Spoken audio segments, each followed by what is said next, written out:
Shalom Bapak Ibu. Topik yang akan saya bahas hari ini yaitu status manusia setelah menerima Tuhan Yesus. Kadang kita tidak mengerti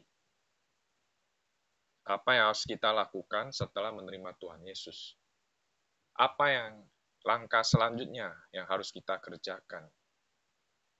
Apa yang kita harus perbuat? Baik Kristen yang sudah dari sejak lahir maupun yang pertengahan perjalanan hidupnya dia baru menerima Kristus.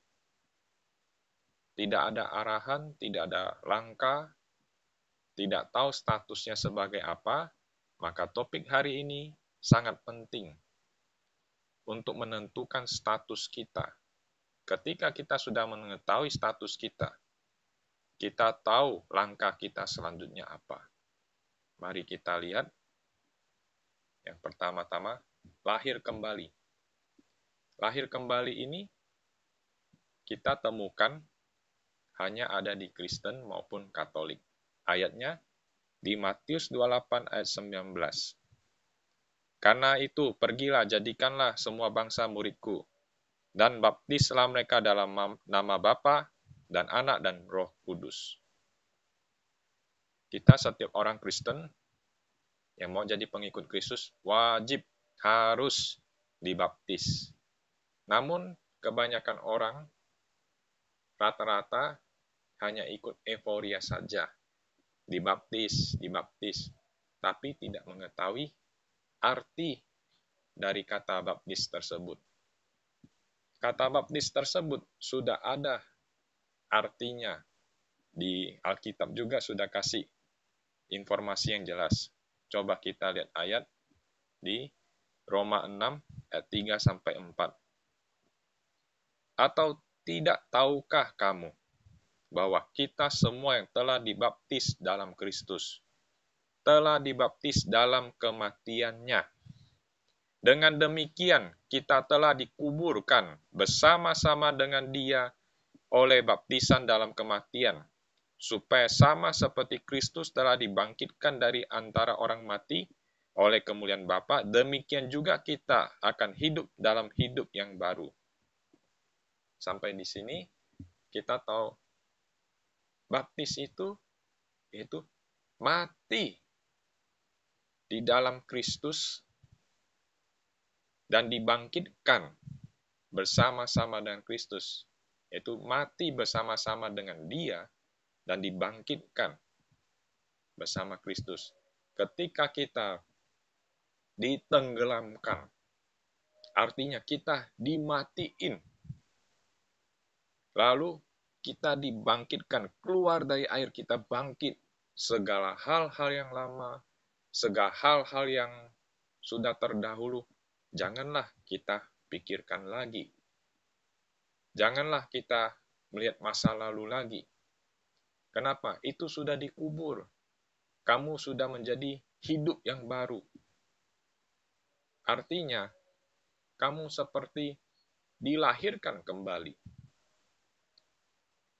Namun, perlu kita ketahui bahwa ketika kita sudah dilahirkan kembali melalui baptisan ini, segala dosa yang sudah dulu-dulu sudah ditenggelamkan, sudah dihapuskan maupun kutuk masa lalu.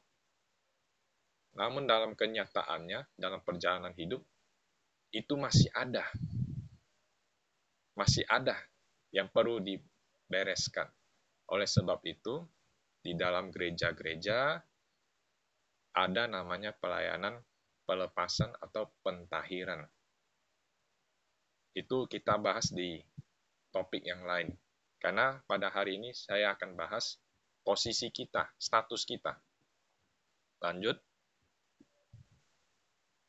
Sesudah menerima Tuhan Yesus dalam kita dibaptis, tentunya banyak orang mengalami posisi yang salah dalam hidupnya. Kita dapat jumpai ada 3 macam posisi yang sering orang Kristen jalani. Kurang lebih tidak lebih daripada 3 posisi ini. Mari kita lihat Posisi apakah itu? 3 macam posisi. 1, posisi pengemis. 2, posisi hamba. 3, posisi sebagai anak Bapa surgawi. Kita bahas yang satu dulu, posisi pengemis. Posisi pengemis, apa ciri-cirinya? Apa ciri-cirinya posisi pengemis? Biasa kalau sudah habis didoain, yang paling mencolok kelihatan apa? Kita ke gereja, pergi ke gereja hanya untuk cari pendeta, untuk didoain. Supaya apa? Baik yang kaya maupun yang kere maupun yang apa, semua rata-rata punya posisi demikian. Ke gereja hanya untuk didoain. Entah mau didoain masalah hidupnya, penyakit dalam tubuhnya, masalah jodoh, masalah ekonomi, selalu begitu. Itu posisi pengemis. Ke gereja hanya untuk didoain, bukan cari Tuhan. Kedua, setelah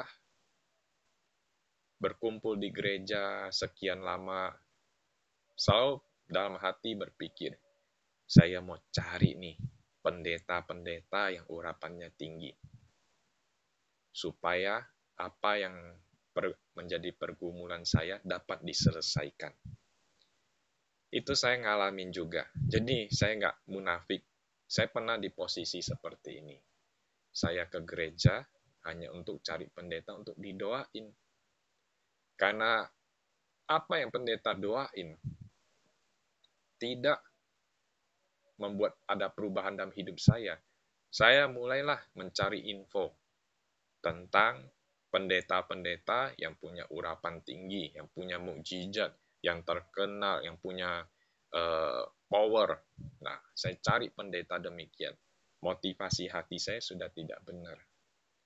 Artinya, ke gereja bukan cari Tuhan, tapi cari hamba Tuhan, yaitu pendeta. Yang notabene saya minta masalah saya diselesaikan melalui doa. Nah, kita tahu semua bahwa kalau mencari pendeta-pendeta dengan urapan tinggi, pasti satu, ramai. Ya kan? Kedua, untuk sampai ke tahap didoain, tidaklah gampang, antri panjang. Ya, antri panjang. Jadi, dulu saya, karena baru awal-awal masuk Kristen, kita ke gereja yang sudah dapat pendeta yang urapan tinggi bagi saya kan. Saya lihat, waduh, antrinya panjang ya. Kalau begitu harus datang jauh sebelum waktu mulai. Bisanya mulai jam 8 pagi. Saya jam 6 harus tunggu di sana, antri di depan pintu supaya dapat bangku terdepan ketika altar call atau panggilan pendeta untuk mendoakan jemaatnya. Saya berada di posisi awal, posisi pertama. Saya percaya hampir sebagian kita pernah mengalami di posisi di sini. Nah, yang ketiga, ciri-ciri posisi pengemis, yaitu ada, nggak semuanya, ada yang suka berjualan di gereja. Mau jualan kaos, jualan buku, jualan makan, kebanyakan sih jualan makan lah ya. Atau ke gereja hanya untuk bisnis MLM, multi-level marketing. Ngajak orang, atau cari relasi. Itu posisi pengemis. Poin berikutnya yaitu pada posisi pengemis hampir semuanya jarang berdoa. Jarang baca Alkitab. Jarang berdoa kita bisa lihat doanya paling pas sebelum tidur atau pas bangun pagi. Jarang berdoa. Oh, lantas berdoa itu harus bagaimana? Kalau dibilang jarang berdoa hanya di posisi doa pagi maupun doa sebelum tidur, lantas harus bagaimana? Nanti di posisi berikutnya akan dijelaskan. Poin berikutnya, pergi persekutuan berharap dapat makan, ya. Posisi ini kita sering lihat. Saya puji Tuhan, saya dari awal dibaptis sampai hari ini, saya puji Tuhan. Saya tidak punya motivasi pergi ke komsel atau pergi ke persekutuan apapun jenisnya, mau yang berbagai materi atau jenisnya apa, saya tidak pernah berharap makanan. Saya puji Tuhan, di hal ini saya bisa lulus. Saya kalau dikasih makan, misalnya rata-rata dikasih bawa pulang satu kotak kue bolu lah. Kue bolu ini saya akan potong-potong-potong dan saya bagikan lagi ke orang yang saya temui, mungkin pada saat komsel berikutnya atau teman-teman saya akan bagiin. Jarang saya simpan untuk saya makan sendiri. Jarang, hampir nggak pernah. Setiap saya dapat apa, saya berikan lagi. Setiap saya dapat apa, saya berikan ke orang lagi. Nah, apakah ada dikasih lalu saya nikmatin sendiri? Ada juga, kadang seperti coklat yang memang cuma satu batang yang ukurannya kecil ya kita makan sendiri. Namun motivasi saya ke komsel ataupun ke persekutuan manapun, saya punya motivasi hati tidak untuk makanan. Kalau bagi yang posisi pengemis, kita dapat lihat ada yang datang ke komsel hanya untuk makan. Baik pas pembuka, makanan pembuka maupun penutup. Coba komsel itu tidak ada makan. Saya mau lihat, apakah orang seperti itu masih datang? Mereka rela jauh-jauh ke komsel hanya untuk makan. Padahal mereka tidak mikir, biaya untuk ke sana juga mungkin kurang lebih dengan harga makanan kurang lebih sama. Namun ada juga yang komsel di tempat mewah, ya itu makanannya melebihi transportnya dia ada. Tapi sekali lagi poin ini adalah posisi pengemis.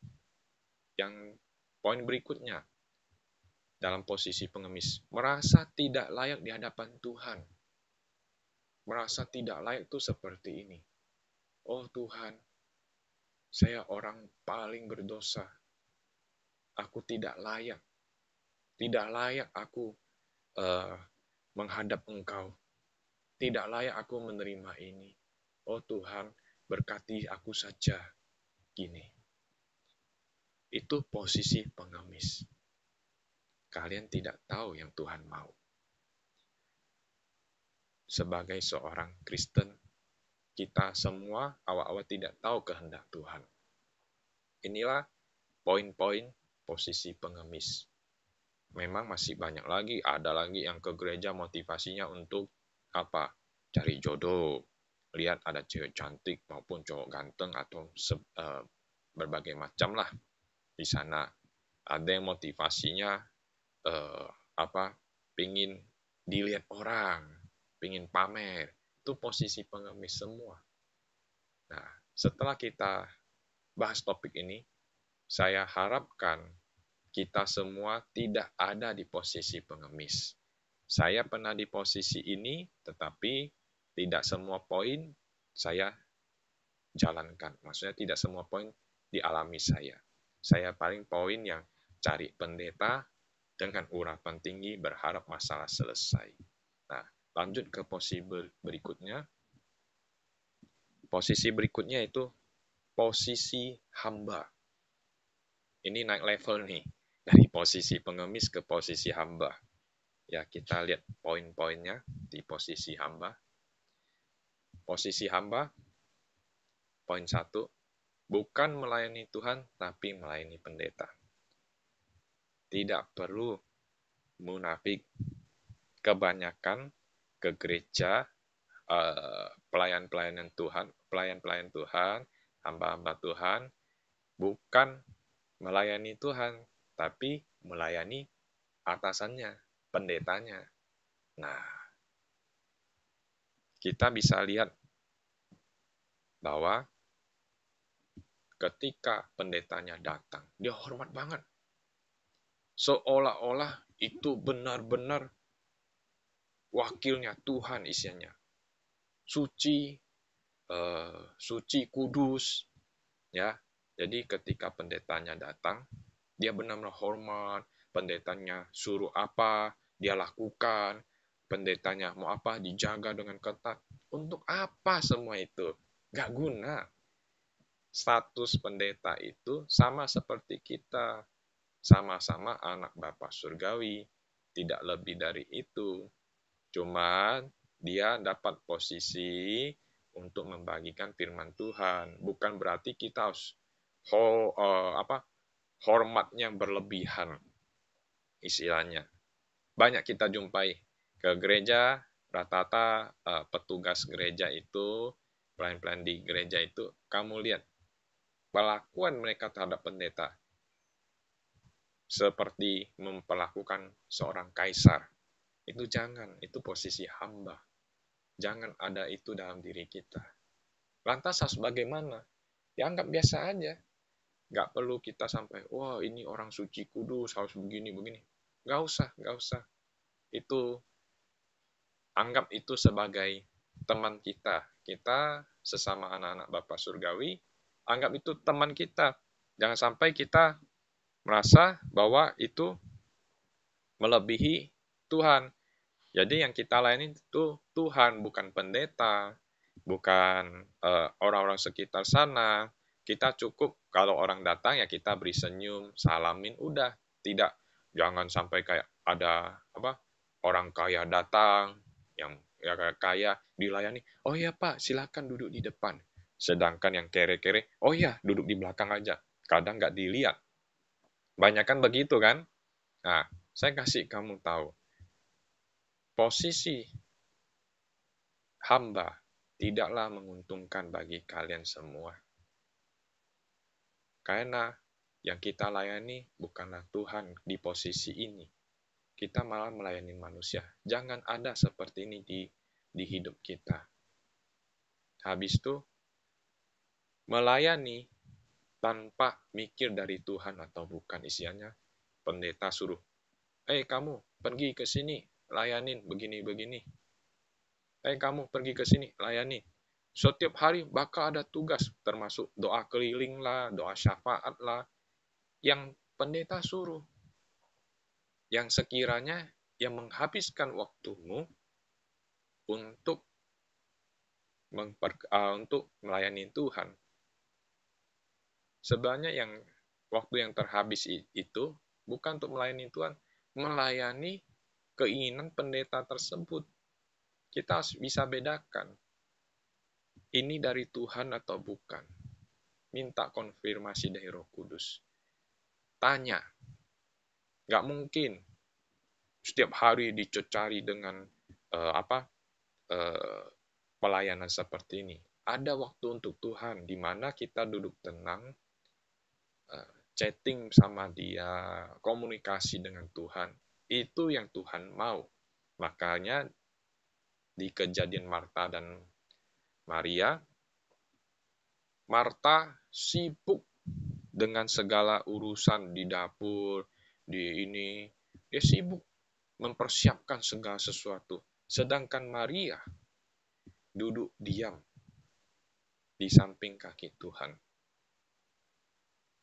Posisi ini, Tuhan bilang, ini yang saya mau, bukan lu capek-capek melayani sana-sini. Pertanyaan, disuruh Tuhan atau tidak? Kalau tidak disuruh Tuhan, kamu tidak dapat apa-apa. Memang dalam kita melayani, jangan ada motivasi sekalipun dalam hati untuk, oh saya melayani nanti dapat upah dari surga, oh saya melayani nanti dapat uang. Jangan ada dalam diri kita. Oke, nanti kita bahas lebih dalam lagi. Poin berikutnya, membela ajaran yang diajarkan oleh pendeta tempat dia berasal tanpa melihat kebenaran sesungguhnya. Nah, saya baca poin berikutnya, kurang lebih sama. Susah terima masukan dari pihak lain meskipun itu kebenaran. Begini, kita tahu kita berasal dari berbagai kalangan gereja, namun saya percaya poin ini ada di setiap pribadi masing-masing. Contoh, si A dari gereja A, si B dari gereja B. Tentunya mereka akan membela pengajaran pendetanya masing-masing. Dan si B juga akan membela pengajaran pendetanya. Bila ketemu, A dan B ketemu, ketika sharing tentang apa yang mereka dapat, ada yang tidak setuju, mereka pasti tidak mau mengalah. Ini posisi hamba nih. Padahal, kita lihat, kita bisa duduk tenang, dengarkan saja. Dari gereja apapun, dengarkan saja apa yang diajarkan. Kalau ada di dalam Alkitab, maupun sesuai kehendak atau hikmat dari Roh Kudus, itu kebenaran. Lantas bagaimana saya tahu dari Roh Kudus? Diuji. Roh Kudus ada di dalam diri kalian, diajak ngomong dong. Masa Roh Kudus ada tapi didiamkan? Diajak ngomong. Roh Kudus, apakah ini daripadamu pengajaran ini? Tanya. Dia akan kasih jawaban. Tapi kita jangan kaku. Saya harus dengar suara Tuhan secara audible, jawabannya secara audible. Tuhan bisa pakai banyak cara untuk menjawab kita.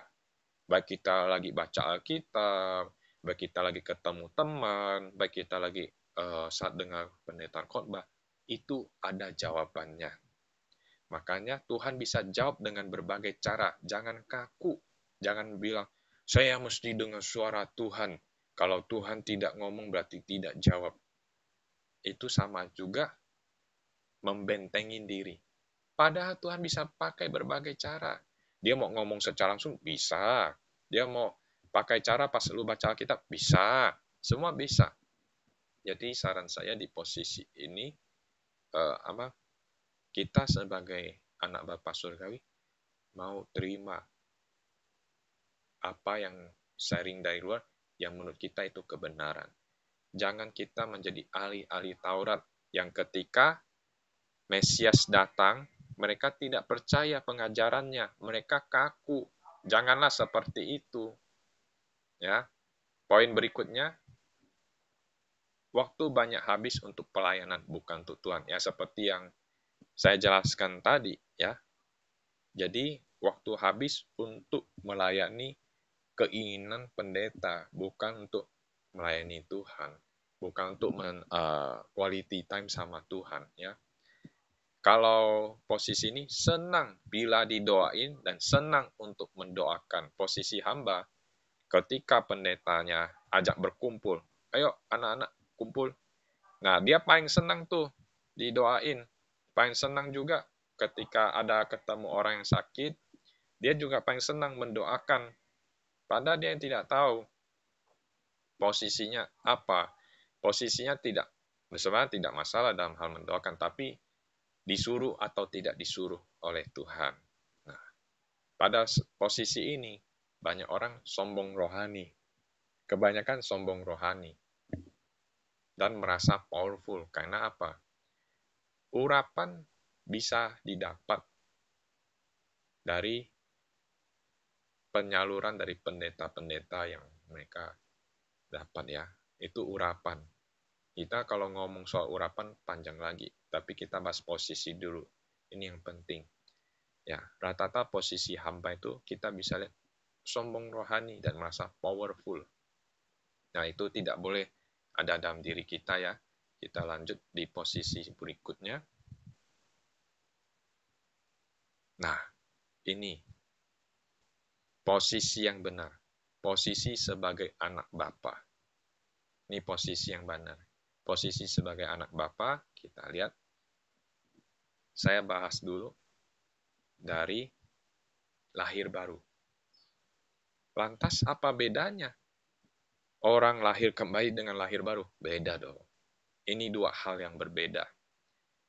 Kalau kamu ingin jadi anak Bapa Surgawi, kamu harus lahir baru. Caranya ada. Mari kita baca di Yohanes 3 ayat 6. Apa yang dilahirkan dari daging adalah daging, dan apa yang dilahirkan dari roh adalah roh. Nah, sekarang sudah mulai jelas, ya. Manusia lahir dari daging, ya. Bagaimana bisa lahir dari roh? Makanya Nikodemus tanya ke Tuhan, bagaimana dia bisa masuk ke rahim ibunya? Nah, Yesus katakan dia tidak mengerti apa yang diomongkan. Isinya Yesus kasih tahu ke dia, ke Nikodemus ini. Apa yang Yesus omongkan, Nikodemus nggak nangkap isinya. Dilahirkan oleh roh itu, kita dilahirkan oleh roh itu, dilahirkan oleh Roh Kudus isinya. Jadi, bagaimana dilahirkan oleh roh? Yaitu dengan mengundang Tuhan Yesus masuk ke dalam hati kita, sehingga kita dilahirkan oleh roh. Di dalam diri kita ada roh Tuhan Yesus. Kita lihat ayat berikutnya. Wahyu 3 ayat 20. Ini ayatnya. Lihat, aku berdiri di muka pintu dan mengetok. Jikalau ada orang yang mendengar suaraku dan membukakan pintu, aku akan masuk mendapatkannya dan aku akan bersama-sama dengan dia dan ia bersama-sama dengan aku. Nah ini maksudnya dilahir oleh roh, ya kita mengundang Tuhan Yesus masuk ke dalam hati kita supaya roh kita menyatu dengan roh Dia. Ya. Nah, kita lihat ayat berikutnya. Roma 8 ayat 15. Sebab kamu tidak menerima roh perbudakan yang membuat kamu menjadi takut lagi. Tetapi kamu telah menerima roh yang menjadikan kamu anak Tuhan. Oleh roh itu kita berseru, ya Aba, ya Bapa. Nah, saya percaya 70% orang Kristen tidak pernah mengalami lahir baru. Ini maksudnya ya penilaian saya sendiri, belum tentu benar ya. Kenapa? Selama kita hanya dibaptis ya kita bukan jadi anak Bapa surgawi. Kenapa? Roh anak belum ada dalam diri kita. Ini ayatnya jelas. Kita hanya jadi hamba Tuhan. Ketika kita dibaptis ya kita hamba, pelayan Tuhan, hamba Tuhan. Ayatnya jelas. Roma 8 ayat 15. Sebab kamu tidak menerima roh perbudakan yang membuat kamu menjadi takut lagi, tetapi kamu telah menerima roh yang menjadikan kamu anak Tuhan. Oleh roh itu kita berseru, ya Aba, ya Bapa. Tanpa kita mengundang Tuhan Yesus masuk ke dalam hati, kita belum layak bilang, ya Aba, ya Bapa. Kalau Tuhan Yesus sudah kita undang masuk ke dalam hati kita, dan menyatu dengan diri kita, kita layak memanggil Bapa surgawi. Ya Aba, ya Bapa, ya Bapakku, Bapa surgawi, Bapa kita. Nah, nanti ada cara doanya. Nanti saya share ke topik ini. Makanya ini sangat penting. Nah, yang saya kasih tahu semua ada ayatnya, tidak keluar dari ayat. Jadi, Tuhan Yesus aja menunggu kita. Dia menunggu depan pintu hati kita dan mengetok-ketok, kapan nih anak saya nih bukakan pintu untuk saya nih? Kok nggak dibuka-buka nih? Nah, setelah kita tahu tentang hal ini, kita harus membuka hati kita untuk mengundang dia masuk. Nah, selanjutnya, Roma 8 ayat 17. Dan jikalau kita adalah anak, maka kita juga adalah ahli waris. Maksudnya, orang-orang yang berhak menerima janji-janji Tuhan, yang akan menerimanya bersama-sama dengan Kristus, dan yaitu jika kita menderita bersama-sama dengan Dia, supaya kita juga dipermuliakan bersama-sama dengan Dia. Kalau kita belum menjadi anak, kita tidak layak jadi ahli waris atas janji-janji Tuhan. Makanya posisi yang saya bahas ini, status kita setelah menerima Tuhan Yesus itu penting. Ada posisi pengemis, posisi hamba, dan posisi anak Bapa surgawi. Kalau kita masih di posisi hamba atau posisi pengemis, kita tidak layak menerima janji-janji Tuhan. Itu harus kita ketahui. Makanya cepat-cepat upgrade dan update supaya posisi kita naik level menjadi anak Bapa surgawi yang nantinya bisa jadi ahli waris menerima janji-janjinya Tuhan. Posisi ini penting. Kita lihat slide berikutnya. Sikap sebagai anak Bapa Surgawi. Ini contoh karakter, tingkah laku yang sudah menerima Tuhan Yesus dalam hatinya dan menjadi anak Bapa Surgawi. Ini contohnya, tingkah lakunya seperti apa? Poin pertama, tidak lagi minta berkat karena sudah jadi ahli waris. Apabila kita sudah jadi anak Bapa Surgawi, segala berkat apa yang Bapa punya adalah kita punya. Apa yang Dia miliki adalah kita miliki. Jadi berkat sudah ada di dalam diri kita. Hanya bagaimana saja dengan cara hikmat dari Roh Kudus untuk berkat itu berkembang dalam kehidupan nyata. Itu ada caranya lagi. Makanya posisi saya bahas dulu. Nanti topik berikutnya kita bahas yang lain lebih dalam lagi. Tidak lagi poin berikutnya, tidak lagi minta didoain karena sudah jadi pelaku firman. Ya. Kita kalau sudah jadi posisi anak Bapa Surgawi, selalu harus ingat, jangan pernah sombong. Apabila kita sombong, itu anaknya siapa? Pasti kita sudah tahu. Yang sombong-sombong, yang jatuh dari surga, itu anaknya si itu tuh. Makanya, meski kita sudah jadi anak Bapa Surgawi, jangan pernah ada kesombongan dalam diri kita. Jadi maksudnya tidak minta didoain lagi karena sudah jadi pelaku firman itu apa? Kitalah pelaku mukjizat. Kenapa bisa kita pelaku mukjizat? Karena di dalam diri kita sudah ada Tuhan Yesus. Tuhan Yesuslah yang melakukan semuanya itu. Contoh, kita doain orang sembuh, kita bangkitin orang mati, bangkit. Ya, nah, kita sakit, kita doain diri sendiri sembuh. Jadi udah jadi pelaku firman. Nah, contohnya gini. Setelah saya mengetahui posisi ini kesaksiannya. Saya dulu sebelum mengetahui posisi ini masih minum obat. Apalagi sebelum saya Kristen. Sebelum saya Kristen banyak minum obat, sakit ini, sakit itu masih minum obat. Setelah saya jadi Kristen, saya minum obat jadi berkurang banyak. Setelah saya menjadi posisi ini, sudah tahu posisi ini, saya upgrade dan update ke posisi ini, naik level ke posisi ini, saya tidak lagi minum obat. Nah, kadang orang bertanya, apa mungkin? Lalu untuk apa dokter-dokter ada? Yaitu penjelasannya nanti. Yang penting setelah saya mengetahui posisi ini, saya tidak lagi minum obat. Karena saya jarang sakit. Kenapa? Bapak kita di surga aja tidak pernah sakit, masa kita sakit-sakitan? Klaim. Kita klaim bahwa ngomongnya gini, Bapakku di surga tidak pernah sakit, saya pun tidak pernah sakit. Diucapkan, diklaim. Jadi, saya puji Tuhan, setelah mengetahui posisi ini, saya sudah jarang sakit. Paling banter, ya, kalau lagi kecapean, itu cuma tolak angin. Itu aja. Tidak ada obat-obatan lagi, tidak ada. Nah, hanya itu aja yang saya konsumsi, tolak angin. Makanya posisi ini penting, ya. Ketika kalian upgrade dan update naik level ke posisi ini, saya percaya Bapak Ibu juga akan mengalami hal yang sama dengan saya, yaitu tidak lagi minum obat-obatan. Kalian sehat walafiat, kalian selalu ceria, tidak lagi sakit-sakitan. Oke, poin berikutnya, bertindak bila disuruh Tuhan. Nah, pada posisi ini, kita tahu atasan kita itu Bapak Surgawi langsung. Kita sudah tahu bahwa Bapaklah bosnya kita, maka kita sebagai orang Kristen harus bertindak bila disuruh Tuhan, termasuk dalam pelayanan. Ya, segala sesuatu harus disuruh Tuhan.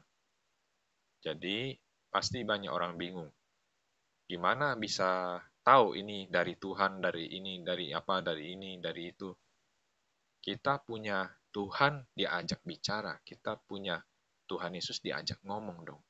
Jangan sampai Tuhan yang sudah ada di dalam diri kita, kita diamin. Kita ajak ngomong dong. Tuhan Yesus atau Roh Kudus, saya mau pergi pelayanan nih. Nah, apakah ini daripadamu atau bukan? Kalau memang ini daripadamu, lancarkan. Kalau bukan, engkau singkirkan daripada aku. Ya, dan ketika kita udah sampai di pelayanan, tanya lagi, Tuhan, apa yang harus saya lakukan? Apa yang harus saya sampaikan supaya bisa menjadi berkat bagi orang-orang yang mendengarnya? Nah, tanya. Segala sesuatu harus tanya Tuhan. Ya. Jadi ketika kita bangun pagi, kita doa, kita tanya, Tuhan, hari ini saya mau ngapain? Engkau utus saya kemana?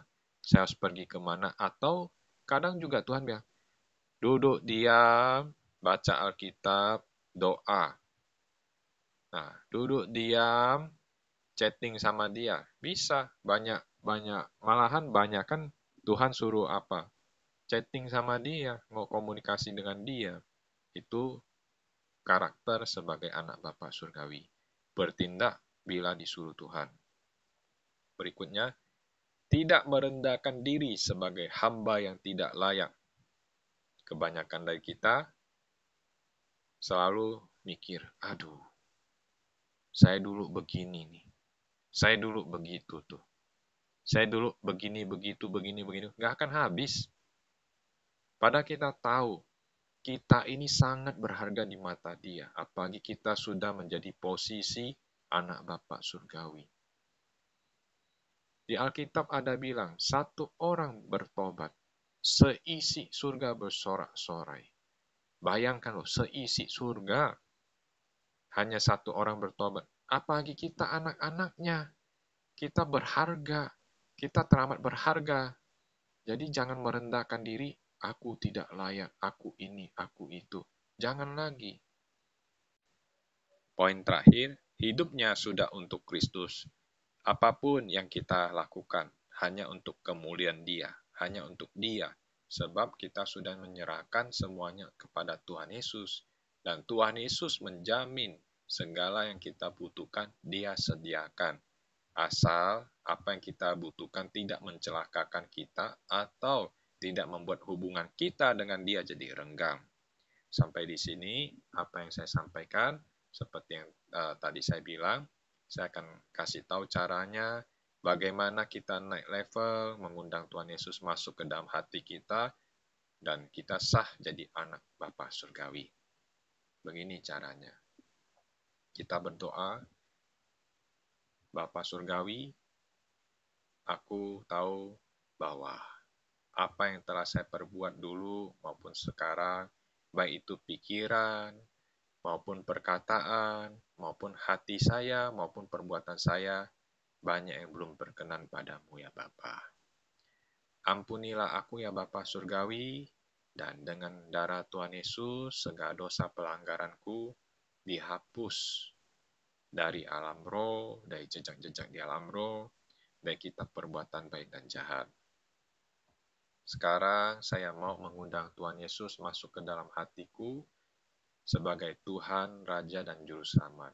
Aku membuka pintu hatiku untuk mengundang Tuhan Yesus masuk ke dalam hatiku. Masuklah Tuhan Yesus sekarang juga sebagai Tuhan, Raja, dan Juru Selamatku. Dan aku tutup pintu hatiku kembali. Aku mengakui dan percaya bahwa darah Tuhan Yesus sudah memperdamaikan aku kepada Bapa Surgawi. Aku mengakui dan percaya bahwa darah Tuhan Yesus sudah menghapus segala dosa pelanggaranku, dan kutuk-kutuk sudah dipatahkan, sudah diambil, sudah dicabut dari kehidupanku. Terima kasih Bapa Surgawi, kini aku sudah menjadi anak-Mu, dan aku mengucap syukur. Haleluya. Amin.